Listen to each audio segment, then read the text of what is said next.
Hello and welcome to the TMZ podcast. I'm Charlie Cotton. I'm Charlie Neff. And today we're talking about Kanye because he has responded to the OnlyFans ladies' lawsuit against him. Yeah, and all her claims, and he says it's extortion. We're also talking about Alec Baldwin because in the midst of his Rust trial, where he's up on manslaughter charges, he's coming up with a new reality show. Yep, it's going to be covering him, his wife, his life, and the kids. Yeah, that'll be interesting. Britney Spears may have a new love in her life. Or an old love in her life. True. Her ex, she met up with her ex in Las Vegas. Woo, I love this story. And finally, our almost new segment, Elon Musk. He gave a remote tribe, Starlink, internet access, and it's had some unforeseen but foreseeable sort of results. Porn is a big issue with Starlink. In this remote tribe, all they want to do is watch porn. But to begin with, Kanye West is responding to the ex-Yeezy assistant's lawsuit. He's basically saying, no, it was you who tried to sort of extort me. You were the one who sent the sexual texts. It's become a bit of a she said, he said. I think that if this goes to trial, it'll be very interesting to see how it plays out. Yeah, but if you remember, so when Lauren, his, ex-assistant / executive, when she had filed the lawsuit, there was exhibits in the lawsuit which show screen grabs of the text, like all the proof. And I thought it was kind of interesting that it never showed her responses. But at the same time, he was the boss. So does it matter what the employee is saying to you? If you're the boss, you're the one that can be held accountable, True. Right? So I think his point of, well, she was sending sexual texts too and playing into it, I think that's kind of null and void here because you're the boss. At the end of the day, you're the one that could legally be responsible for this falling apart. True. I mean, it definitely takes two to tango. Kanye wasn't just sending these crazy texts and she was saying, please stop, Kanye. And he kept sending them. She was either inviting them or at least not sort of objecting to them at the time. One would think. Like he says in his response that she demanded unreasonable sums of money. Okay, that's what employees do. Right, when you're busted. Yeah. She said that that she was unqualified. When he was the one that hired her. Right, and promoted her. Allegedly. So, I mean, it's going to be so interesting because it's all going to come out in discovery. If this goes to actual court case, it's going to come out all the texts, all the videos. We're going to see it all.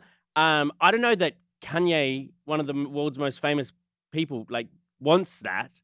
But, I mean, if what he's saying is true, that it was all her, maybe he does want it. I thought what was interesting, too, is in part of his response, he said basically that she engaged in blackmail and extortion when her advances were rejected. So now he's claiming that, yeah, they had this sexual conversation, but he rejected her, and all of a sudden she got nasty. But if you remember her lawsuit, she said that she was promoted, and after a month, he fired her for no reason, but now he's saying, no, girl, you were rejected, which I thought was kind of weird. But, I mean, already through the texts that we've seen him send, evidence, he's not rejecting her. He's talking about his dick in him and, what he wants to do with it. Right. And so, I don't know if anything else happened that she claims, that he masturbated in front of her or, a lot of things. But, if text exists where he's talking to his employee about his penis, then that's not much of a rejection. Yeah, and also I thought what was interesting too is, we always say allegedly, these are alleged texts because this is her side. But in his response, he kind of confirms they're real. Really? Well, I mean, he never says they're not real. Right. And instead he's like, oh no, you were talking sexual stuff to me too. And then you got rejected and now you're mad. Nowhere in there does it tell me, nope, these are all photoshopped. But if this goes to trial, then they're going to go through both of their phones and all of this dirt is going to be dug up and we're just going to it's no good for Kanye and his marriage to Bianca. Yeah. If at the same time he's sending all these lewd text messages, I mean, but it's also just another drop in the bucket for him. He has a lot of things that have been mounting around him that he has kind of created, where it was like the anti-Semitic comments that he's made. He said a lot of wild things, which Bianca has to know. It's all out there in the public, and she hasn't been noticeably upset up to this point. True. Yeah, I mean, he's like Teflon Don. Like, nothing he does sticks, and he just keeps on being Kanye. And, like, yeah, people have already kind of forgotten about all of the horrible anti-Semitic stuff he said just because he's moved on to different sort of stages of life. He's kind of just like that. He's just a weird guy. Yeah. I don't think this will end his career, though. No, nothing will. No. Okay, on to our next story.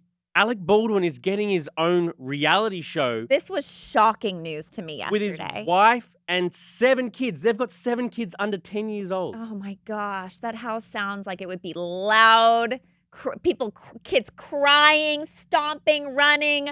Hard pass. Well, they actually posted a bit of a teaser clip to their social media. This is about our show. We're inviting you into our home to experience the ups and downs, the good, the bad, the wild, and the crazy.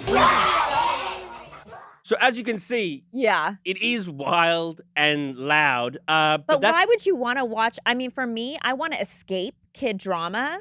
Why would you want to tune into a show where it's kid drama, presumably most of the time? Escape kid drama. All you've got is cats. I know, and actually they do have their own drama, but at least it's quiet drama. I don't know if you've ever watched anything on TLC, but this is what they do. True, they did have John Kate plus 8. Right.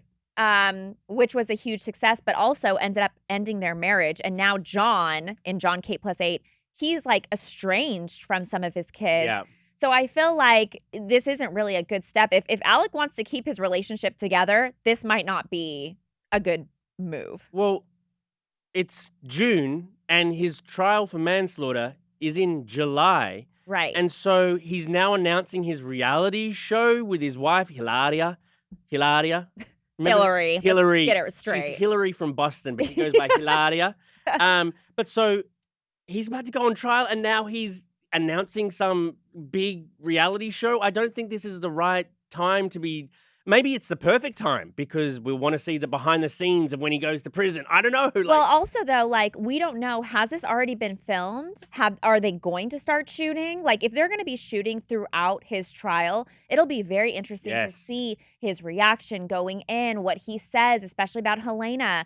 And also, like, I think a lot of people too online are like, how could he do this silly reality show when like somebody died under his watch, you know, behind his gun that he was holding? Like, I can't imagine that her family is going to be okay with this. He's just such a bizarre guy that I'll watch. I'm going to watch this show. I'll watch too, but I don't think it's not good for him. It's just such another weird, everything he does, I'm like scratching my head like, why would you do that? Like, right. Which is why it's perfect reality TV. I bet his wife is behind the sort of, let's do this. Let's get our narrative back. It's going to be good for us. But yeah, and I imagine that TLC is like just hoping and praying he does talk about the trial, because that's how they're going to get press. No one's going to care like, oh, the kid got a bee sting. Like, we got to take him to the ER for the bee sting or whatever, emergency room. Like, no one's going to, in the media, is going to cover that stuff. But if he says one little morsel about the trial or he's emotional, picked up everywhere, and then everyone's going to want to tune into the show. So I can see why TLC would engage in absolutely. Something like this. They'll try to get their cameras behind bars in like Rikers Island, see how Alec's doing. Oh my God. Okay, on to our next story. Britney Spears hung out with her ex-fiancé, Jason Trawick, on a recent Vegas trip. So yeah, this is wild to me. So I'll give you a little backstory of how we ended up landing this story. So Britney Spears stayed at Resorts World. We had covered it. She posted a bunch of videos. She was with her brother, Brian, in Vegas, hanging out. They're like jumping in a pool. So somebody I know that was in Vegas texted me and said, hey, I saw Britney here. She wasn't only with her brother. And I'm like, what do you mean? Do tell. And they're like, she was with Jason. I'm like, Jason Trawick or Jason Alexander? Because that would be a twist too. That would be a twist too. Because remember, Jason Alexander went to her house like on her wedding day with Sam, was trying to get her back. And the person told me, no, Jason Trawick. And I'm like, what in the heck? Because if you remember, they were engaged. And this was during the time that she was under the conservatorship. And he actually became a co-conservator. Wow. So and I was told, like, when they were together, he was like a really good stable beam for her in her relationship, in their relationship, and during the time in her life. Look, is she still with Paul, that ex-convict? Unclear, but she wasn't with him in Vegas. So we dug into this further and found out that when her and Brian were going to Vegas, which, by the way, Jason lives in Vegas, Brian is still really close with Jason. And he kind of said, like, he reached out to Jason and said, like, hey, we're going to be in town. Would love to see you. I'm with Britney. And he's like, great, let's make it happen. So they actually hung out. And the person that I know saw them at Resorts World all hanging out together. Wow, great reporting, Charlie. Thank you. But we're told it's not like romantic. You know, they're just kind of catching up. However, like, people around them are like hoping that it'll turn romantic because Jason, from what I'm told, is like a super great guy. And, you know, you want somebody in Britney's life that's like a good support system for her and like a good influence. And I think all Britney fans can say, like, we're not crazy about this new Paul guy. And in light of like her divorce with Sam, and now it was announced this morning, Sam's going on a reality show. I know. I love The Traitors. It's called The Traitors. I love that show. Great show. But like, oh my gosh, is he going to talk about Britney? Is he going to slander Britney on there? I don't think he can legally. Well, slander her. I don't know. Or we're looking into that. Oh, really? We're looking into that. But yeah, it'll be interesting if he talks about her. So you just hope that Britney is happy, right? This actually sounds like the best news recently for her. I agree. Like, I know it's an ex-fiance, but if he's like was a rock for her and potentially could be again, she doesn't have that many people in her life. If she trusts this guy and he can be there for her and help her through this difficult period, that would be fantastic for her. And don't you think, too, sometimes, I'm curious your thoughts on this. Yeah. When you see an ex, especially somebody that you were like really involved with, like, I mean, they were engaged, right?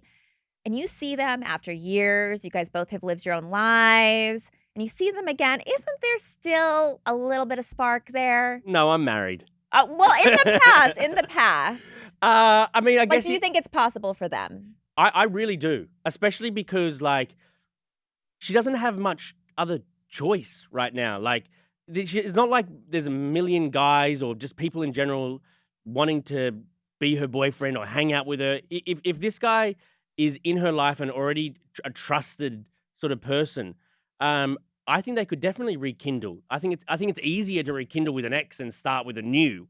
You know what I mean? Getting to know each other again. And, what have you been up to lately? Oh, I've been in a conservatorship for a while now. I've gone a little bit nuts. It's like, I think that, well, this is a good sign, and I hope that they'll rekindle. Do you know why they broke up the first time? I don't. So we were told way back when they broke up is that it didn't work out because Britney wanted to have children at that time, and Jason wasn't ready for that. Well, Britney really hasn't had children since. I mean, we know that she posted that she was pregnant at one point with Sam, but then for whatever reason, that baby never came into this world. But, I don't know if Britney still wants to have kids. She has posted like a bunch of little kid stuff, but maybe, time has passed where it's like, maybe she's like, doesn't want kids now and she's okay being back with Jason, or maybe Jason's open to having kids. I don't know, but I do feel like maybe, that was an issue in the past. It'll be interesting to see if they get back together and are able to resolve that original issue. Totally. Okay. On to our almost news story. Elon Musk, he gave a remote tribe, it's called the Marabou tribe. He gave in South America. In South America, he gave them a Starlink hookup so they could use the internet. Yeah, for emergencies, right? In case they need help, need medical care. This was meant for emergencies. And also, it has been very good for emergencies too, reportedly, and also just like connection amongst the tribe, educational. It's helped them with different educational stuff about how to make their lives better. But also, all they do now is watch porn. And then you can understand if you'd never watched porn before in your life, or seen many sort of various different types of people because you live in this remote place, they just sit on their phones watch porn. They're addicted to porn. They're addicted to their phones in general. They're sending each other like sexual videos. Like the world is their oyster. And Is that a disgusting reference? that oyster? Yeah. Is that a sexual thing, oyster? I don't know. Well, isn't it? Isn't it like an aphrodisiac? Oh, it is. It is Yeah. too. Yeah. The world is their oyster. So apparently they've gone from like chastity to reportedly aggressive sexual behavior. Woof. Yeah, and I think the tribe leader said that it's made them lazy, quote, like the white man. Yeah. Which I'm like, oh wow. That relates to me actually. Yeah. You're not lazy. I'm quite lazy. Stop right now. I know we joke that you're lazy, you sleep in your car, which I know you probably do, instead of getting camera shots, but I think you're a hard worker. To work here, you have to be a hard worker. All right, I'll take that. No one else has said that of me, but I will take that. Okay, why don't you hit us with your Today in History segment? Today in history, it is June 5th. By the way, National Donut Day. Do you like donuts? That's on Friday, I believe. What is it? Yeah, Friday, sorry. Wait, we're having donuts today too. Well, I mean, maybe it's just because everyone likes donuts. And so you can have them on a okay. Wednesday if you want. We get a sweet treat every, what's today, Wednesday? Yeah. And today's donuts because they said it was donut. Oh, I guess maybe donut week. All right. Yeah. Anyways, moving on. Get some donuts sometime this week. 1956, on this day, Elvis Presley debuted his new song, You Ain't Nothing But a Hound Dog. You're not a bad singer, Charlie. Every time stop every right time now. you do an impression of I the can artist, do impressions. I can do impressions. you sound like it hits the impression. Thank you. Yeah, Hound Dog. I think I did it again. That wasn't an invitation, but yeah, not bad. Not bad. I can do a lot of them, actually. Okay. Yeah, so do you like Elvis Presley? He's fine. He's fine. Yeah, he has some bangers. Hound Dog was a big song though because they used to like twist their hips to it, and I was like, Controversial. Yeah, because all the women, they saw his hips move and they're like, oh, and they would like pass out. yeah. I love Okay. it. What else you got? This day in 2011, Teen Wolf premiered on MTV. Don't Did you care. watch that? No, Oh, don't care. you don't like those sci-fi kind of Nah, things. never. Were you ever into Twilight? No, I'm not into young Oh, adult stuff. I was such a twihard. It doesn't surprise I went me. to all the midnight showings. I loved all those Okay. TV shows.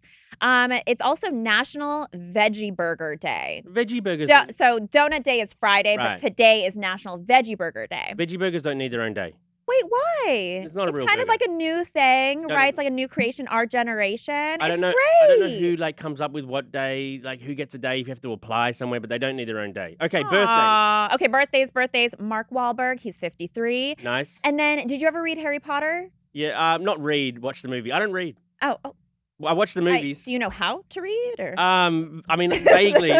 Vaguely. Well, in Harry Potter, Draco Malfoy, his birthday is today, like his fictional We're birthday. doing fictional birthdays now, Hey, Charlie? you know, it's worth to be noted. And Harry Potter's like one of the most successful books of all time, next to like the Bible. Right. There's Harry Potter and then there's the Bible. Okay. Well, thank you, Charlie. Thank you, Charlie. And we'll see you guys here tomorrow. Goodbye. Bye.